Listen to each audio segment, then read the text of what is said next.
Now this is a 2012 Range Rover autobiography, and it's more BMW than you may think.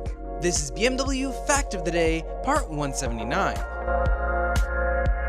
Now behind the wheel, it just looks like a regular Range Rover, until you look a little bit closer. That's when you notice a lot of the buttons and switches on the doors and on the interior are actually the same buttons you'd find in a BMW.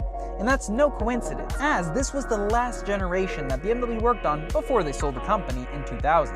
And although it's a 2012, BMW's influence in the design of this generation spans so long that even when Ford bought the company from BMW, they kept most of the design cues. Now, under the hood, you have a 5-liter supercharged V8, and although it's not a BMW V8, BMW did actually make the V8s that went into these for the first few years. Now for 2012, this wasn't just well equipped, this had everything you could possibly ever want, like screens in the headrests, heated and cooled seats, harmonic hardening sound system, and of course, mirrors. Who doesn't like mirrors? So what's crazy about those screens is that you actually had all these AV plugins, so technically you could actually hook up your Xbox and play Xbox in the back of your Range Rover. Now just like you'd expect from an SUV of this size, you do have a split tailgate, just like in the BMW X5, and it's very spacious and nicely carpeted.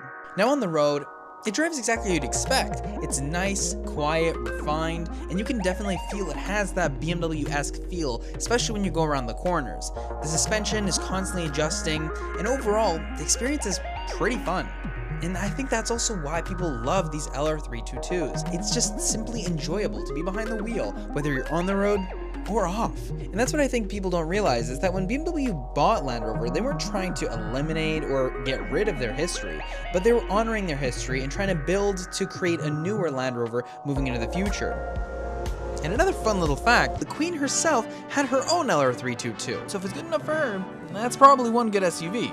And that's where I believe the sweet spot is with this Range Rover, as you get the quality and refinement of a BMW with the ruggedness of a Range Rover.